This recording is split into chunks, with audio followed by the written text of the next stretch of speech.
yang menemukan clean language ini? Siapa tokoh yang menemukan clean language? Jadi tokoh yang menemukannya itu namanya adalah, David John Grove, ya. David John Grove ini adalah orang Maori.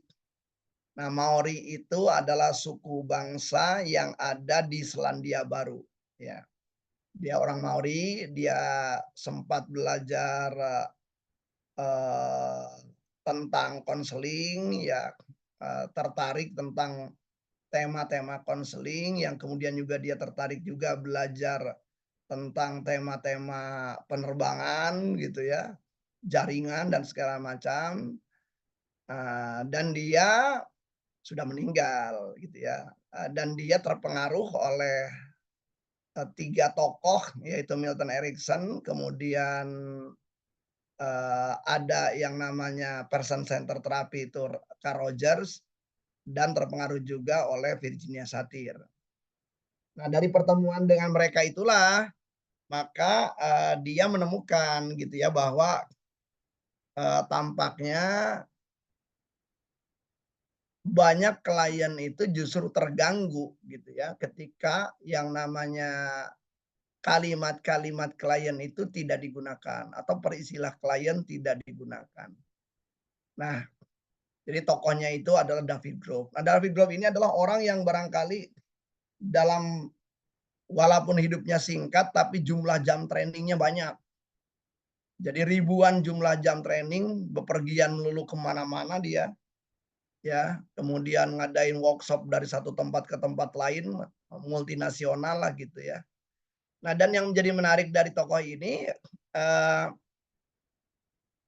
dia menemukan clean language ini adalah justru dalam rangka membantu orang-orang yang mengalami trauma.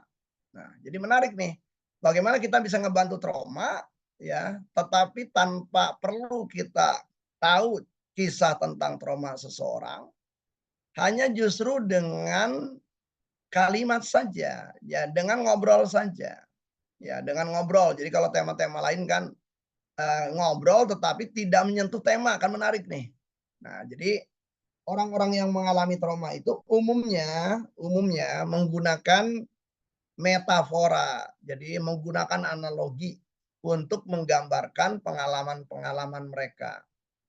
Saya misalnya nih ada beberapa klien saya ketika dia mengalami trauma itu, hidup saya itu pada waktu kanak-kanak, ketika saya berhadapan dengan ayah tiri saya itu adalah seperti seekor tikus yang sudah terpojok dan di situ ada, anak yang sangat nakal, sedang, memegang katakanlah bilah kayu untuk dipukulkan. Nah, dia tidak menggambarkan apa gitu kan. Nah, dia hanya menggambarkan peristiwa yang tidak nyamannya itu dalam analogi.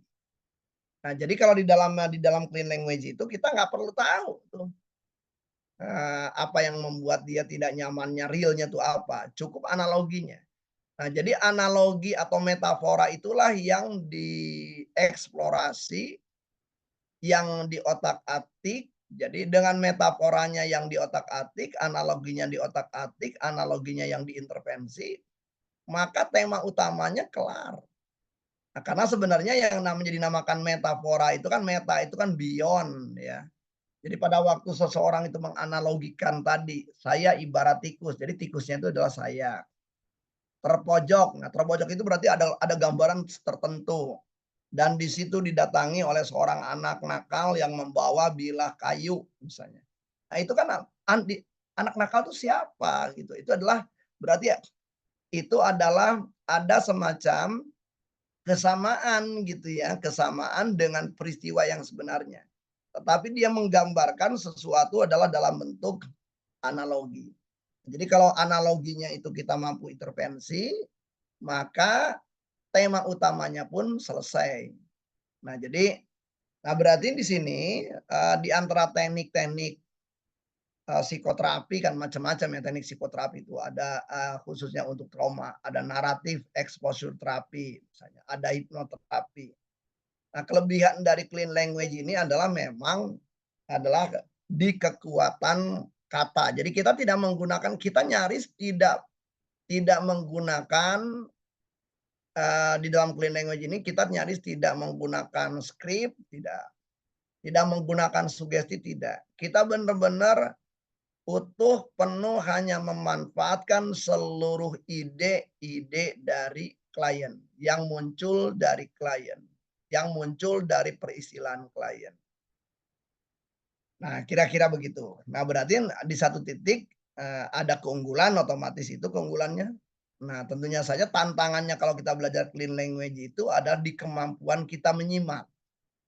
Kemampuan kita menyimak. Jadi kalau Anda nggak mampu ya membuat diri Anda attending saat orang ngomong, Anda tidak mampu mengamati ya apa gerak-gerik pada waktu klien itu bicara, dan terpenting ini, Anda nggak bisa lagi mengulang apa yang diungkapkan oleh klien tadi, baik mengulang sebagian kata, seluruh kata, istilah, berikut benar dengan tempo dan nadanya, termasuk gerak-geriknya.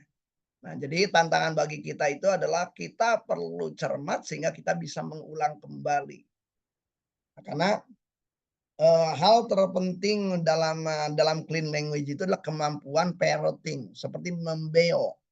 Mampukah kita adalah benar kalau beo itu persis ngulangnya itu mirip gitu, mampukah kita?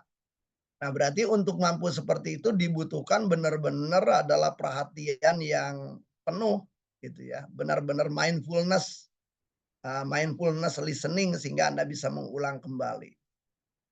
Nah, jadi dalam kalau kita bicara tentang kemampuan menyimak di sini parroting atau rephrasing ya. Jadi mengulang persis tanpa kita ngubah, tanpa kita ngedit gitu. Jadi kalau toh Anda melakukan paraphrasing-nya juga bersyarat yaitu tetap menggunakan peristilahan-peristilahan yang, digunakan oleh klien. Nah, jadi siapanya udah jelas. Nah, mengapa clean language? Ya, jadi kalau mengapa clean language Kang Asep pelajari dan Kang Asep pilih? Ya kembali tadi. Nah, ada orang-orang tertentu, ya mereka punya tema trauma, mereka nggak mau tema trauma itu dibuka habis, dieksplorasi habis, nggak mau. Biar itu jadi rahasia mereka. Nah, jadi untuk orang-orang seperti itu dan butuh pertolongan, nah kan jadi buntu kalau kita menggunakan metode-metode lain yang kita harus tahu dulu yang membuat traumanya apa, ceritanya apa.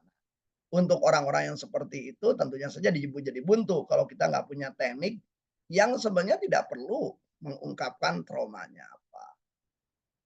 Nah, hal lain lagi, kalau di dalam eee, dunia industri, dunia bisnis, clean language itu dari pengalaman saya sangat bermanfaat, khususnya adalah ketika kita berhadapan dengan orang-orang yang mohon maaf, egonya perlu diperhatikan, dia perlu dikuatkan, ingin hasratnya mendapatkan pengakuan, ingin didengar ya, dan kita ingin membantu orang-orang ini untuk melakukan perubahan.